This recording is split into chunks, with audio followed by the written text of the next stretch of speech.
morning. Today I'm talking about a very strange subject. The signs of egotism.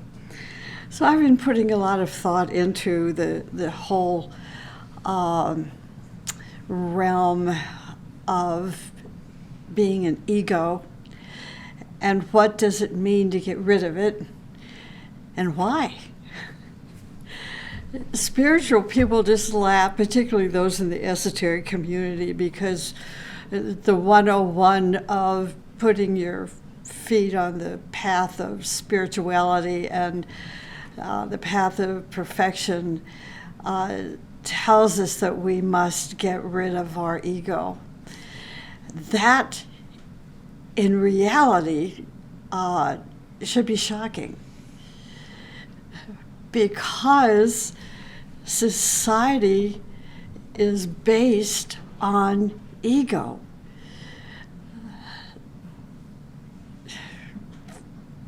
I've just been watching a television program on PBS called The Gilded Age, and it's, if you don't have an ego, you don't have a position in life, and ego is based on money. So if you have, your coffers filled, as it says, and for women, if your husband has a really good job and makes a lot of money, now you have a station in life. If you're poor, forget it. Doesn't make any difference if you're, bright and intelligent and have a doctorate's degree. If you're poor, you have nothing. So people initially, when we come into birth, we are taught how to build our ego. And an ego is not who we potentially can be. We have the word self, capital S, self. This is what we want to grow into. There's another phrase, self-confidence. Self-confidence with a capital S means that we're confident in our talent, confident in our future, confident in our beauty and grace and creativity. This is our refuge. This is where we default to in terms of self-confidence. People today build their confidence on their reputation, on how much money they have in their checking account, who their financial investor is. And it goes on I can't say that word, so I'm not. I'll work on it later. I know, it's funny.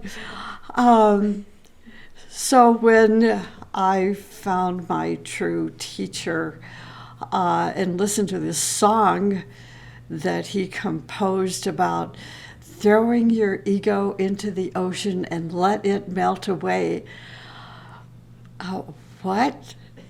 If I throw my ego into the ocean, what's left? And that's what the teaching is about. What's left? That the ego is false. It's the false self. So Torga, my dear teacher, spent hours and hours and hours of writing material on how to let go of the ego. Agni Yoga says if you want to take your first steps toward the fiery world, you cannot reach there if you have an ego. If you have an ego is the obstruction to going through the portal that will take you into the fiery world. So I hope you really listen to today's talk and not say I don't have one. One what? Right. If you think you don't have an ego, then you are very fortunate. So today we're going to be investigating what egotism is and why it's important to let that ego melt away.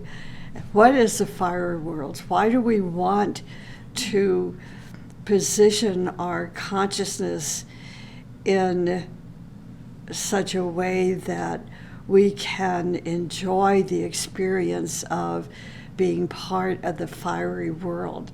And what does that mean? What does the fiery world mean? So I'm going to be covering all of this. I'll be talking about 10 qualities 10 signs that you can recognize to learn if you have an ego or not. I'm going to define what the fiery world is and why we want to be part of that world of consciousness.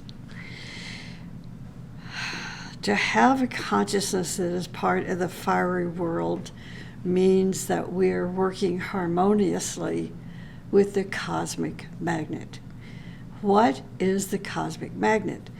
I have spent many hours talking about what the cosmic magnet is, and yet until you really have this experience of being part of the energy of the cosmic magnet, it's just an intellectual definition. So the cosmic magnet, we are told, is the center of the universe, is the heart center of the universe. It is a station in space that all torch bearers co-work with. So I know it's a lot of words to think about.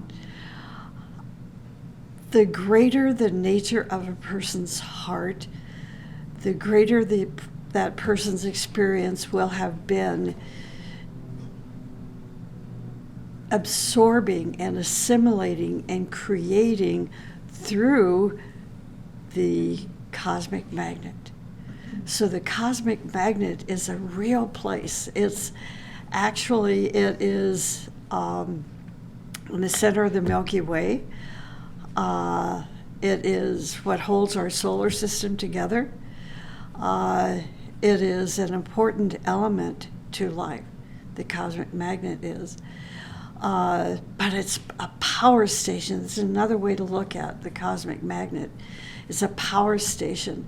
And you don't want to position yourself in that kind of power, that kind of fire, if you have an ego, because there's going to be a major combustion in your physical etheric body if you connect with the fire, the electricity of the cosmic magnet, and you still have an ego. It'll just annihilate you. What does annihilate you mean? You're going to find yourself with serious psychological problems, mental health problems, physical health problems. It's a very real effect that occurs if you are not ready yet to connect with the fire of the cosmic magnet. So the 101 is throw your ego into the ocean and let it melt away. We are approaching a most beautiful spiritual cycle, Easter, Vesic, the festival of humanity, where we can take our next step as a family, as a local or global group. It's an energy field 3 months in a row that provides opportunity for us to eliminate the impediment we call ego, so that we can spiritually progress and really make this life purposeful, to make this incarnation purposeful. So when you come to the end of your life, you will recognize that you use this gift of life the very best possible way that you could. But to live that kind of life means you have to get rid of the ego.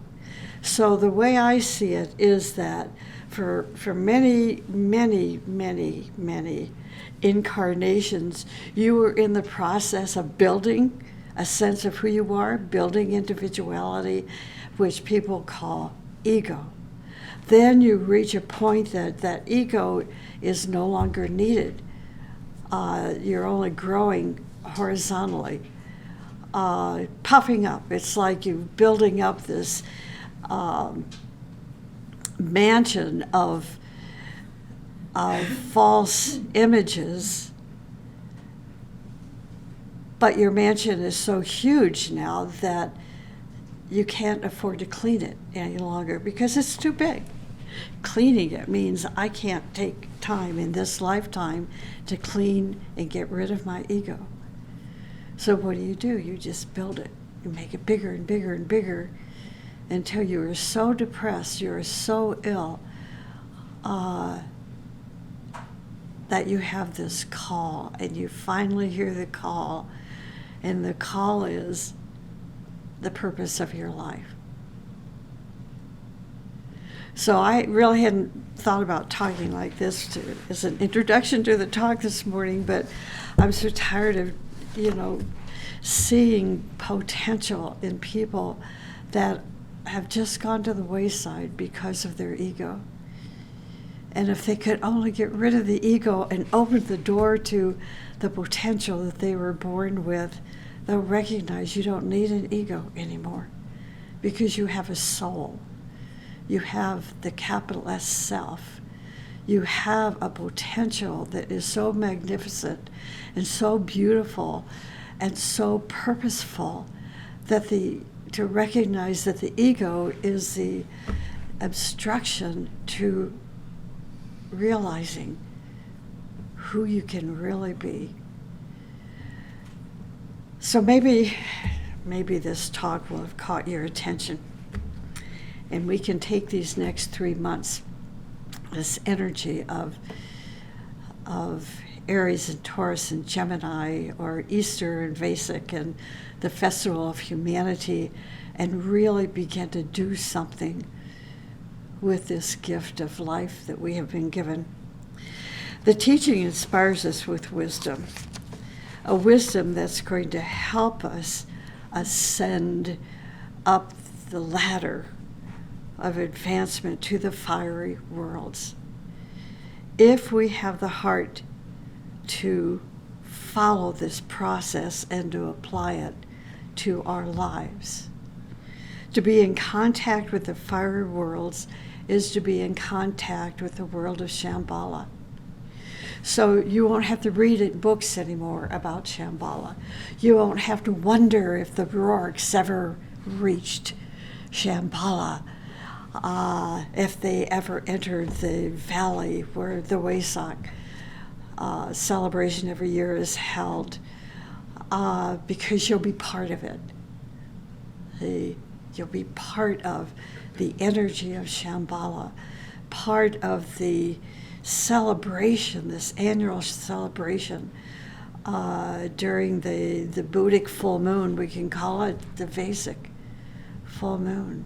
And the festival of Christ, that you're there. Your consciousness is there. You don't have to set aside a half an hour a day or 3 hours during that exact full moon of Vesic and the festival of Christ and humanity and Easter, because you're there every moment of your life. It's just a heightened moment at that exact time. The rest of the time, we're busy organizing the plan to put into our life. To advance into the fiery worlds, we'll find a person with a creative impulse of higher forces that are going to flow into your etheric centers. with a new vision. Visions from space. So you can imagine, when I was talking earlier about not being able to connect with the powerhouse of the cosmic magnet until you get rid of the ego, because it releases a fire literally into your etheric and physical body.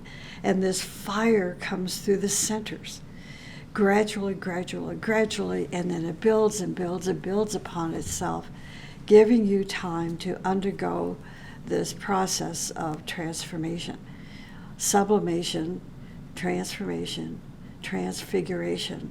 It's a very real experience when you now receive a new vision, visions from space, and you become a symphony of creativity. Creativity for humanity, not for your bank account. So what is fire? Fire is a most sacred electrical energy used for the upliftment of humanity. The teaching is fire. Master M says, and this is a quote from Fiery World, Volume 1, verse 13. Master M says, fire is the highest element, and the approach towards it must be by way of the highest consciousness, not the lowest. The highest consciousness. If you want to learn about the highest consciousness, go to White Mountain's website, open up the menu that says Agni Yoga Quarterly. And in this issue of Agni Yoga Quarterly is the keynote article, From the Lowest to the Highest. From the lowest consciousness to the highest. Master Moria says to approach fire, which is the highest element, we do so by way of the highest consciousness. And then we have to create that highest consciousness. He says one can understand and learn to love the fire only through this highest consciousness. Fire has always been a metaphor for God. We read in the Bible that God is a consuming fire. There's so much in that one little phrase, God is a consuming fire.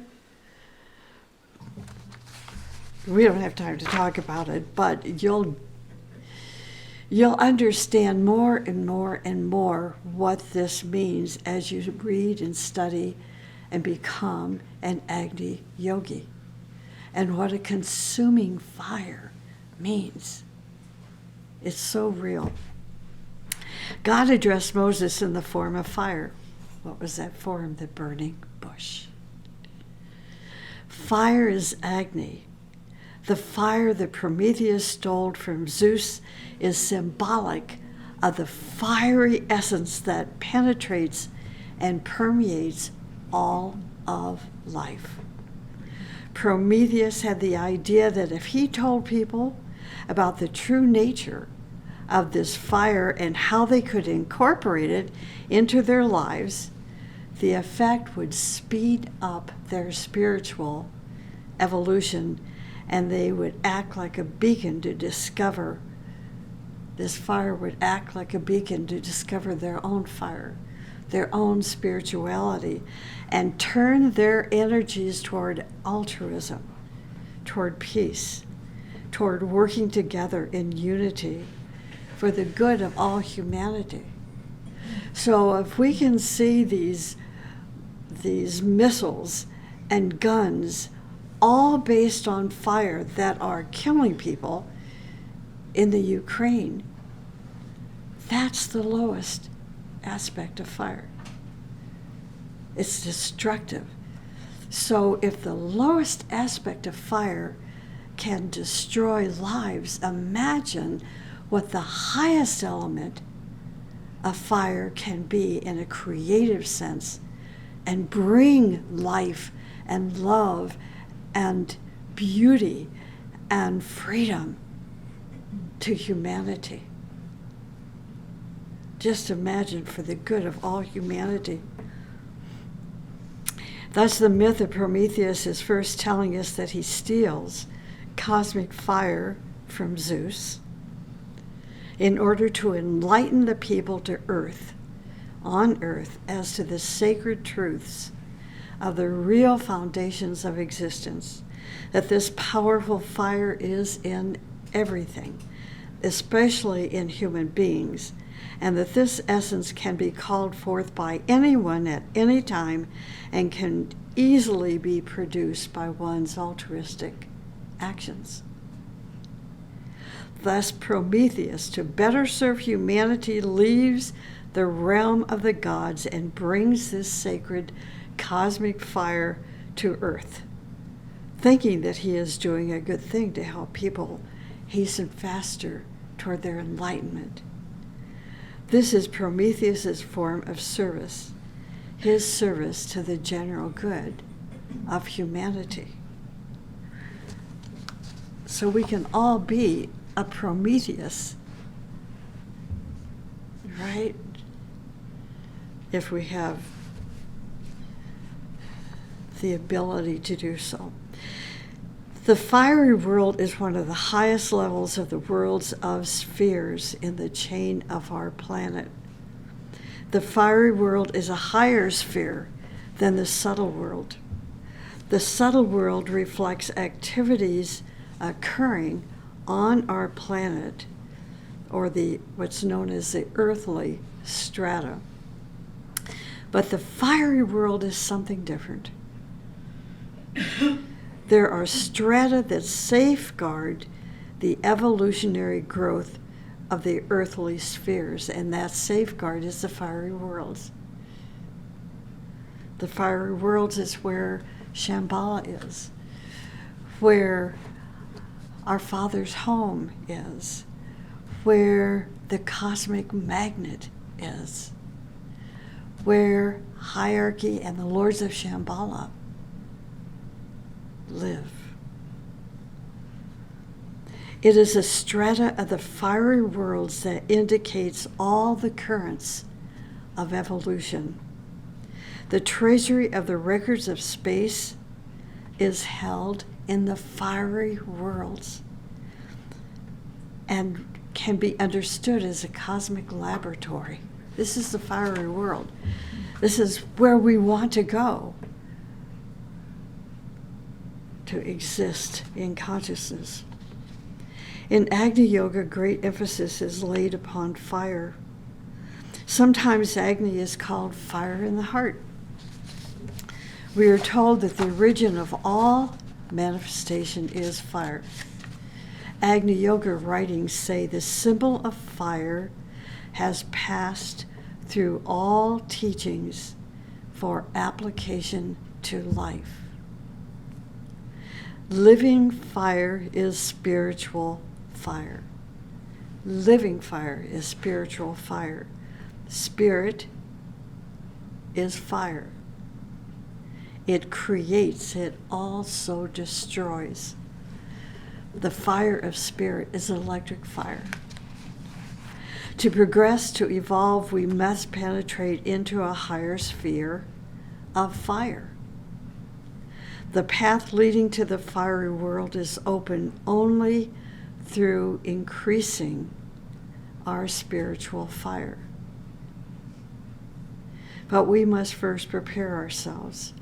Without preparation and readiness to contact the higher spheres of consciousness, without readiness, without preparation to contact these higher spheres of consciousness, higher consciousness, the fiery world, if we are not ready, if we do not prepare ourselves, our lower physical etheric nature will crack, literally will crack.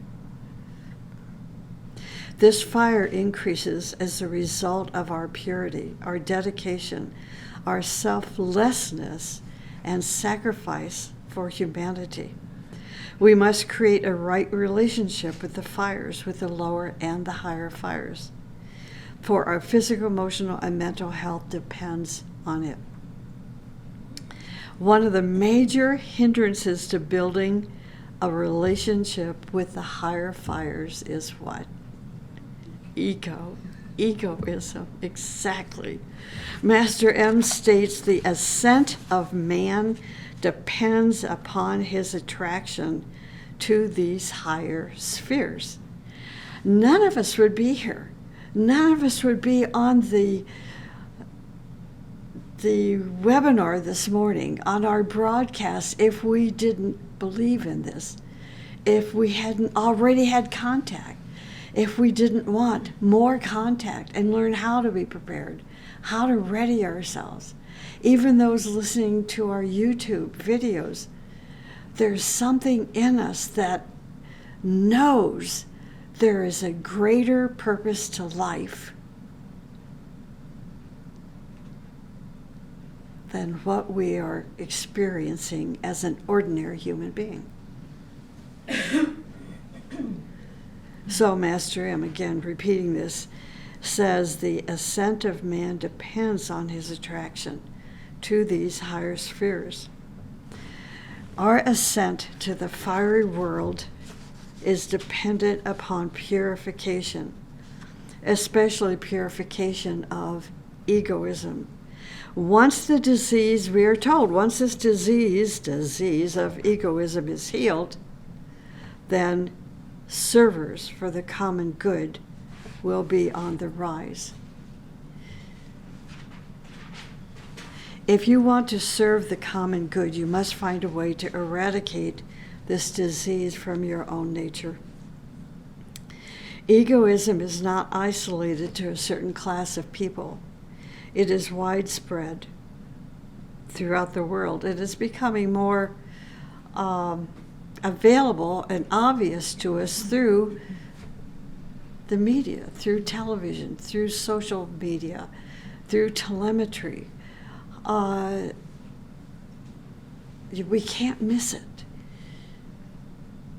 And I think at some point we'll become so sick of egotistical types of personalities that we're going to reconstruct what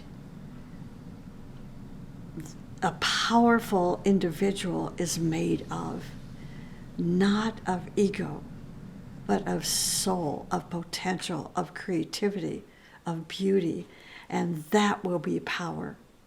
That will empower the people with new leadership. So egoism today is not isolated to a certain class of people. Egoism prevents our progress on the path to the fiery worlds and also prevents enlightenment. As you study the ageless wisdom, you will begin to recognize the signs of egotism. And so I'm going to share 10 of these signs this morning. If you discover any of these signs in your own nature, now is the time to begin your cure. So the first is touchiness. What do you mean? Those who are very touchy, those who cannot handle the truth and facts about themselves, about their actions and effects upon others, are infected with egoism. See, it has nothing to do with our position in the community or in the nation or in the world. It has nothing to do with the size of our bank account and who our financial advisor is. So it can't be measured by earthly means. Those who are touchy cannot handle the truth and facts about themselves and about their actions and effects upon others. Such people are infected with egoism. The second sign is hurt feelings. What causes hurt feelings? Something or someone touched the wounds in their personality, awakening a chain of reactions. The person becomes so hurt that it cannot be overcome. And of course, what's the effect? I'm going to get even. That person's stupid. That person doesn't know what they're talking about. So on and so forth. Because the hurt cannot be overcome, the hurt controls them, controls their emotions, their words, and their thoughts. From hurt feelings stems negative imagination, negative thoughts and emotions. These things go to destroy friendship and relationships. So, touchiness and hurt feelings. The third is resentment. Do you find any resentment in your personality nature? Resentment chains you to the earthly life and prevents you from ascending to the higher worlds. It reminds me of when my family and I would vacation in Minnesota. Each day with our fishing guide, we would climb into our 2 boats and we'd head out onto the Whitefish Lakes to find a good fishing spot. The guide would take us to the right spot, and we'd drop anchor and staying there fishing for hours until lunchtime. I'd make myself busy reading books that I'd carted along with me while putting out a fishing line. It's so boring. Just in case a fish came to visit. My brother and I would start whining about being bored and so forth. But the point is, we couldn't go anywhere because we are anchored to that one spot. This is what resentment does to us. We become anchored to the whole chain of events associated with the experience, and we cannot move forward. For resentment prevents us from inner joy and peace. I was looking at my DSM VI over the weekend, which is the diagnostic Bible to all therapists. And I even got a cheat sheet, which, and I was just going through this 6-page cheat sheet of all the different descriptions of personality disorders and mental health problems.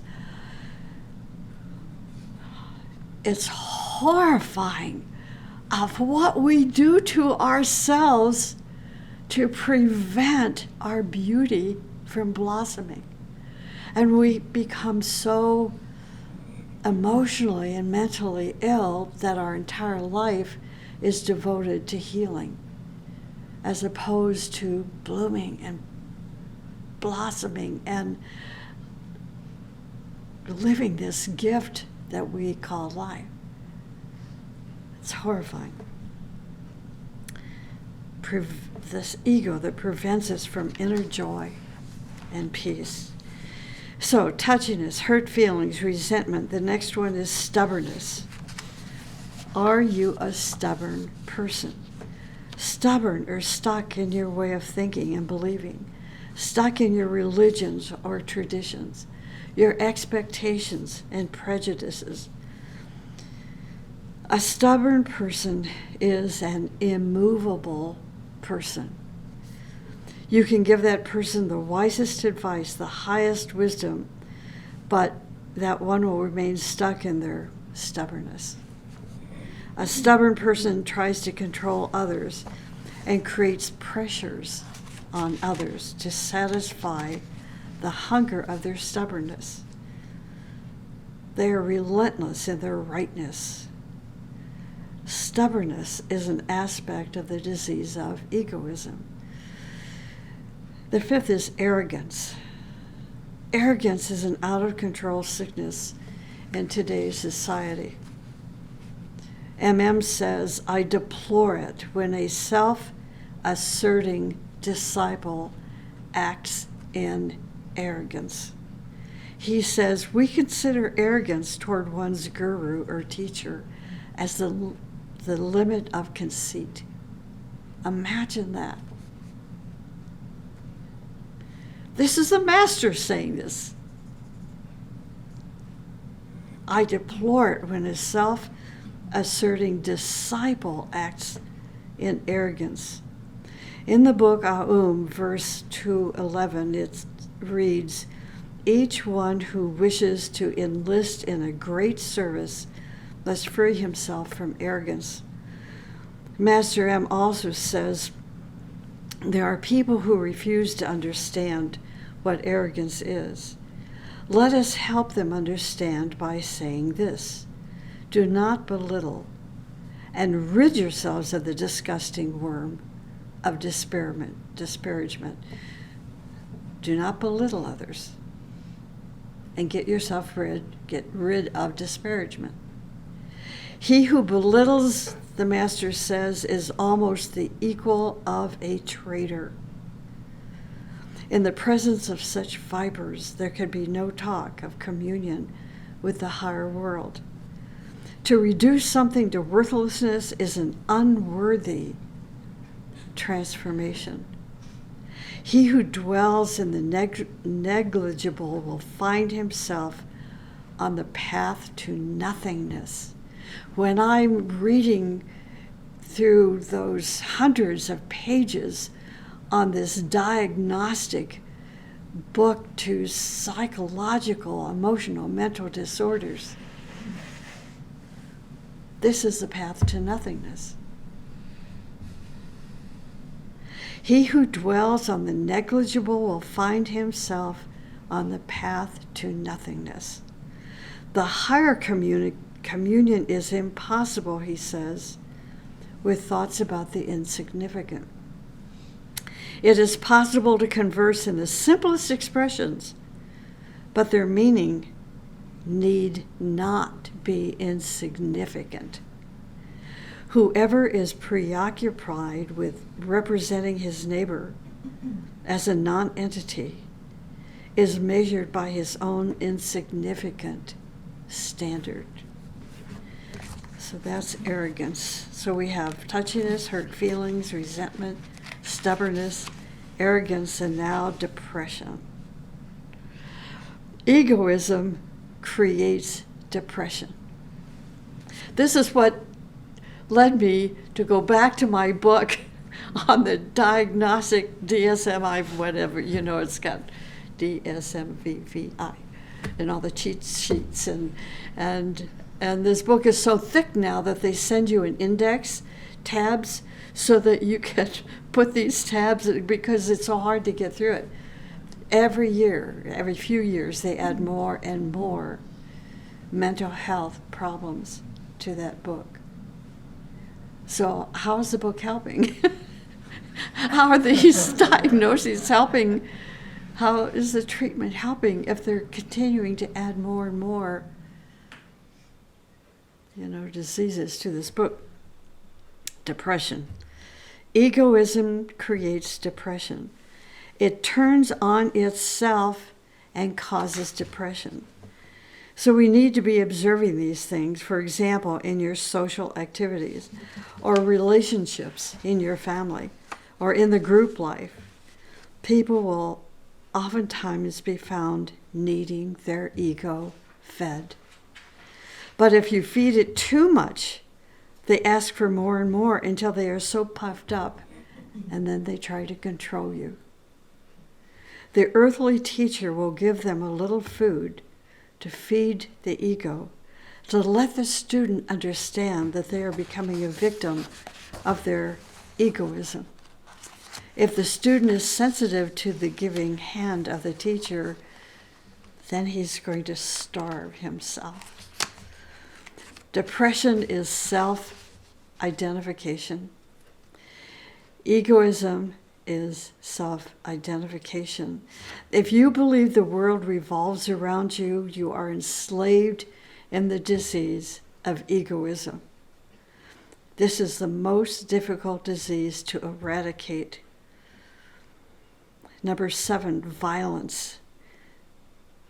So we've gone through touchiness, hurt feelings, resentment, stubbornness, arrogance, depression, and now violence. It gets worse. I know. So the cause of violence, especially in a disciple, is a very interesting psychological study. This is what happens. The disciple cannot get their ego satisfied.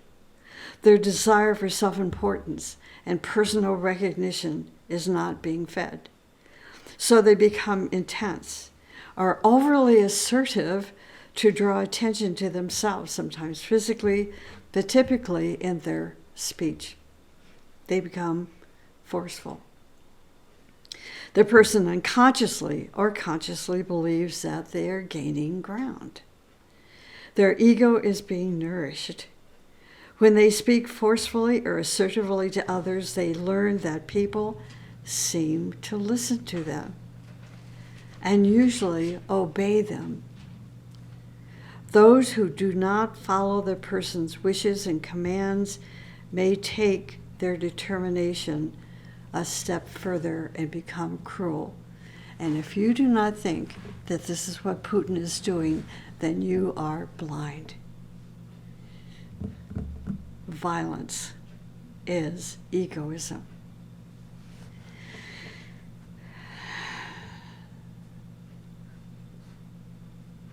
Their example is reflected in the world today. We have it right in front of us.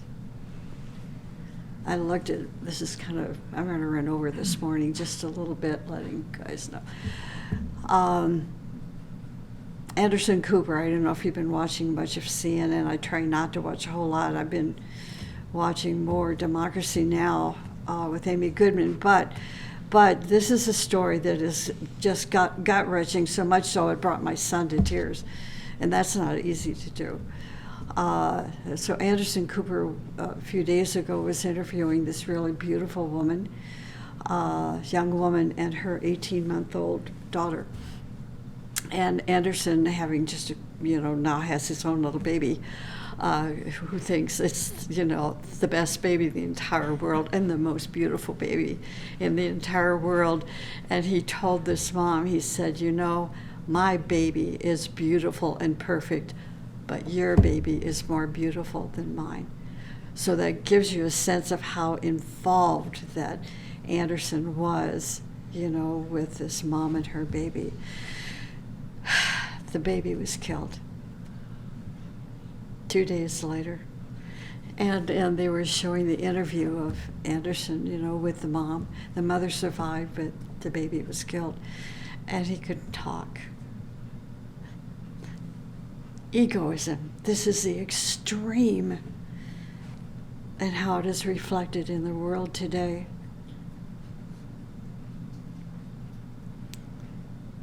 If you carefully observe this kind of behavior, you will recognize in this person a little echo of what is happening in the world today.